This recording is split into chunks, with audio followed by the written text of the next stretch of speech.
Hello everyone, I hope you all are doing well. जैसा कि आप लोगों को पता है कि राजस्थान एपीओ का पेपर के बारे में हम लोग को पहले ही पता चल गया था कि होने वाला है जल्द ही। तो अब जो है उसकी डेट्स हमें नोटिफाई कर दी गई हैं, यानी कि अब हमें ये चीज़ पता चल गई है कि उसका प्री कब होगा और उसका मेंस कब होगा। दोनों ही बातें जो हैं आरपीएससी ने हमें बता दी हैं। तो सबसे पहले जो सहायक अभियोजन अधिकारी प्रारंभिक जो आपकी परीक्षा है वो 19 जनवरी 2025 में होगी। ठीक है। और इसकी जो मुख्य परीक्षा है वो आपकी होगी 1 जून 2025 रविवार के दिन। ठीक है। तो ये दो बातें जो है सबसे पहले आप लोगों को पता होनी चाहिए कि परीक्षा का जो है वो दिन कौन सा है। 2025 में तो इनफ टाइम है आपके पास इसके लिए प्रिपेयर करने को। अब हम पहले बात करेंगे कि इसका जो सिलेबस है वो क्या है। तो सबसे पहले हम प्री के सिलेबस के बारे में बात करेंगे, फिर हम मेंस के सिलेबस के बारे में बात करेंगे। एक सेकेंड मुझे दीजिए। ये हमारा जो है प्री का सिलेबस है। ठीक है। सबसे पहले इसमें पार्ट ए में जो है वो लॉ के पार्ट ए जो है वो लॉ से संबंधित है। कहता है कि आईपीसी होगा जिसमें ये सारी चीजें होंगी: introduction, general explanation, general exceptions, principle of joint liability. यहाँ तक 462 तक आपका आईपीसी है। फिर उसके बाद ये सारी जो चीजें हैं स्पेसिफिकली उन्होंने मेंशन करा है, तो आपको यही सब पढ़ना है। ठीक है। तो एक अच्छी बात आप लोगों के लिए ये है कि इसमें आपको आईपीसी, सीआरपीसी यानी कि जो हमारे पुराने लॉज हैं वही पूछे जा रहे हैं।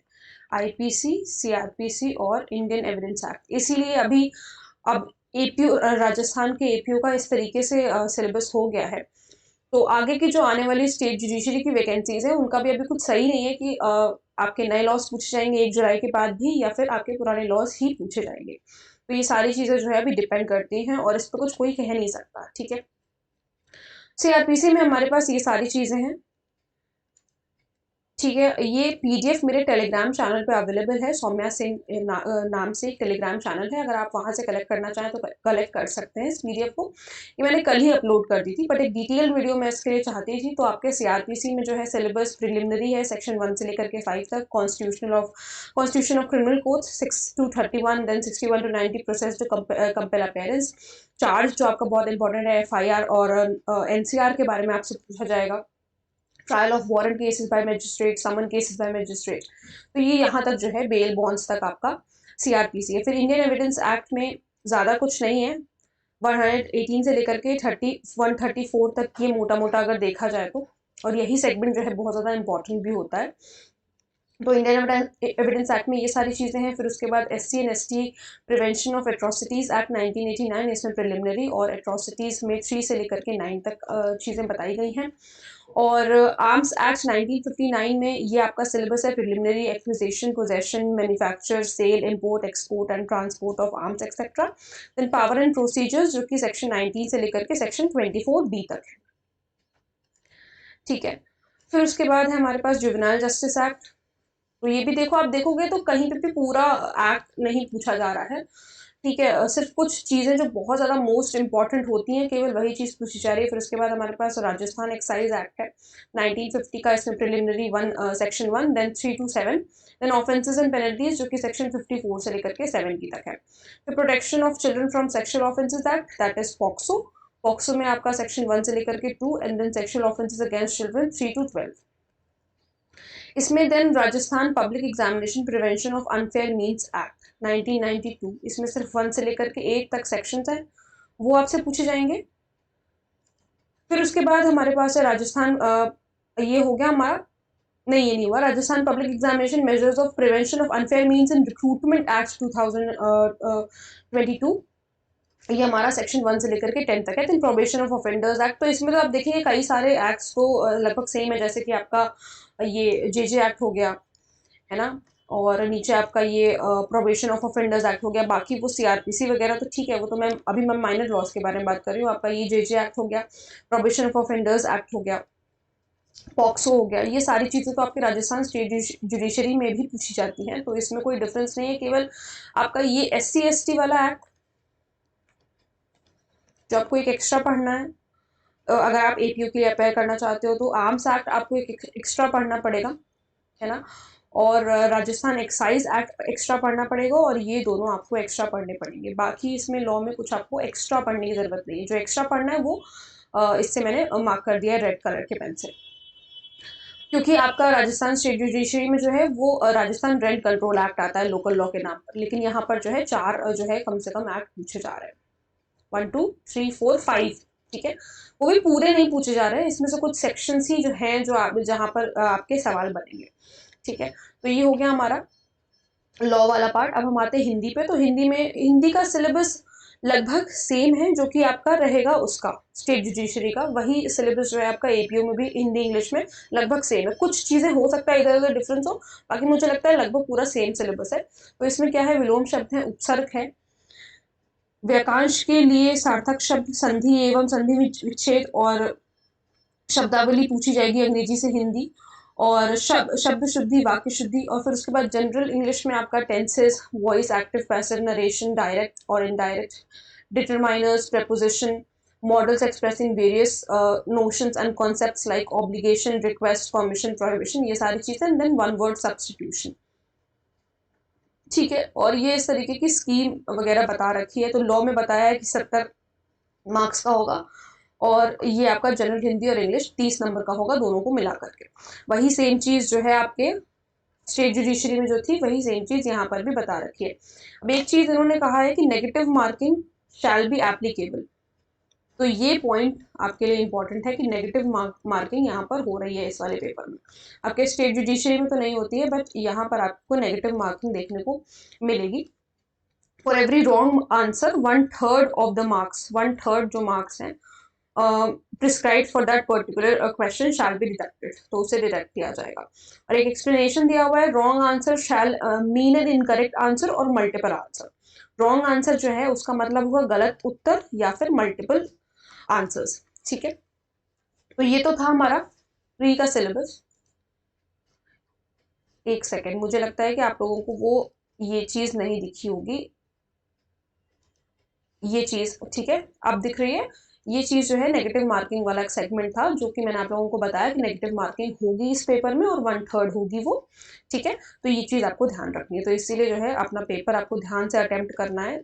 और अब हम आएंगे इसके मेंस के सिलेबस पे। Just a minute.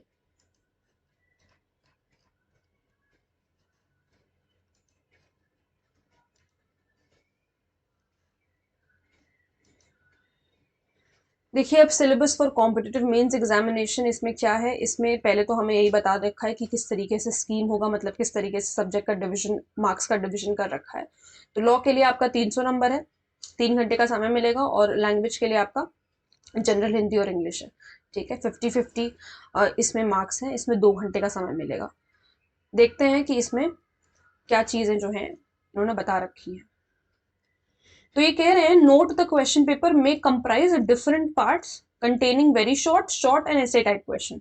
तो क्वेश्चन पेपर में यहाँ पे जो इन्होंने स्टार लगाया है, इसको यहाँ पर समझाया है कि जो क्वेश्चन पेपर है उसमें जो है 3 तरीके के क्वेश्चंस पूछे जाएंगे। एक तो बहुत ही शॉर्ट होंगे, ठीक है, एक वेरी शॉर्ट होंगे और एक ऐसे टाइप क्वेश्चन होंगे। तो ये 3 तरीके के क्वेश्चन पूछे जाएंगे,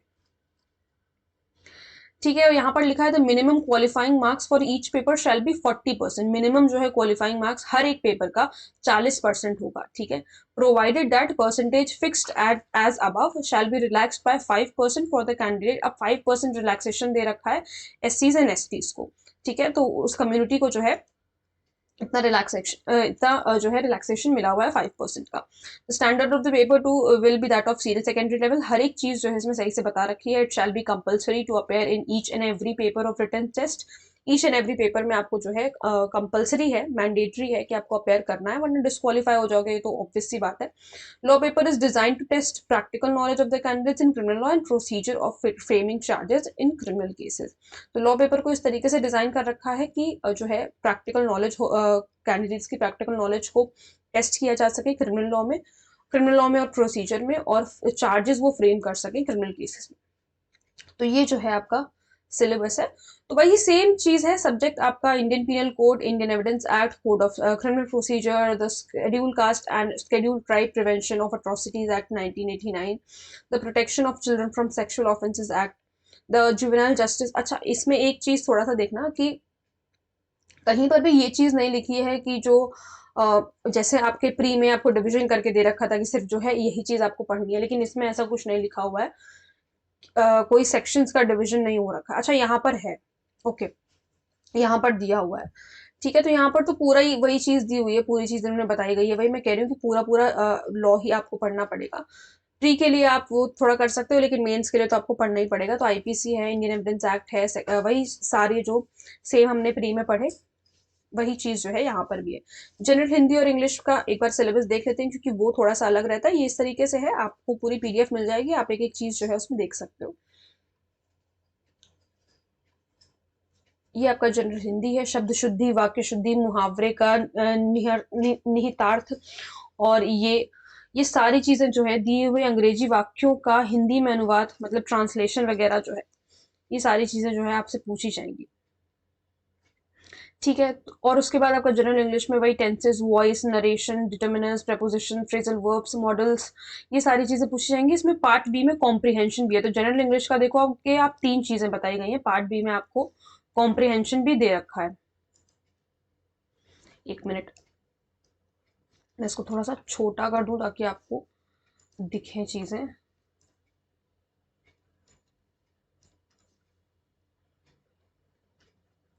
अभी आई गेस विजिबल है, ठीक है। तो यहाँ पर पार्ट बी में आपको कॉम्प्रिहेंशन, प्रेसी राइटिंग एंड ट्रांसलेशन दिया हुआ है। तो comprehension of an unseen passage, 5 questions based on the passage and 1 question based on vocabulary from the passage.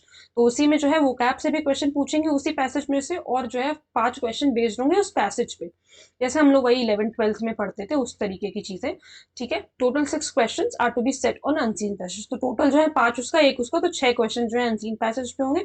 Translation होगा 5 सेंटेंस का, हिंदी हिंदी टू इंग्लिश। तो यहाँ पर भी जो है ट्रांसलेशन सिर्फ सेंटेंस का ट्रांसलेशन, यानी पूरा पैसेज जैसे स्टेट जुडिशरी में होता है कि पूरा पैसेज आपको ट्रांसलेट करना होता है, वो चीज नहीं है।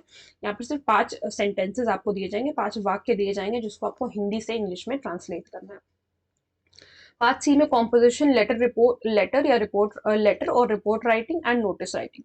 सो लेटर राइटिंग और रिपोर्ट राइटिंग जो कि अप्रोक्सीमेटली 150 वर्ड्स का होगा, और नोटिस राइटिंग अप्रोक्सीमेटली 100 वर्ड्स का होगा। तो ये जो है हमारा सिलेबस था मेंस का।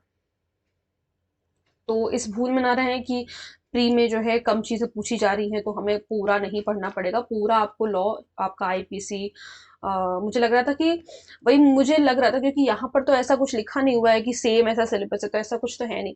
यहाँ पे सारी चीजें जो है आपको एक्सप्लेन करी गई हैं। इन्होंने स्पेसिफिकली मेंशन कर दिया है कि आपको सब कुछ ही पढ़ना है, ऐसा कुछ छोड़ करके आप नहीं जा सकते हो, क्योंकि तैयारी मेंस की होती है हमेशा, प्री तो उसके बाद ही जो है निकल जाता है, अपने आप ही निकल जाता है। तो इस वजह से जो है आपको पूरे पूरे सब्जेक्ट पढ़ना है। ऐसा कुछ नहीं है कि आप जितना प्री में सिलेबस दे रखा है उतना पढ़ के गए तो फिर मेंस नहीं निकलेगा। प्री तो निकल जाएगा, मेंस नहीं निकलेगा, ठीक है। तो उम्मीद है कि ये सारी चीज़ें आपको क्लियर हो गई होंगी। एग्जामिनेशन की डेट्स मैंने आप लोग को बता दी। आपका जो पेपर है प्री वाला वो जनवरी में पड़ रहा है, और आपका जो पेपर है मेंस का वो जून में पड़ रहा है, ठीक है। उम्मीद है तो कि सारी चीजें समझ में आई होंगी। अगर कोई क्वेरी है, कोई डाउट है आपके दिल में, तो आप वो मुझसे कमेंट सेक्शन में पूछ सकते हैं। I am happy to answer. Thank you so much. I will see you in my next video.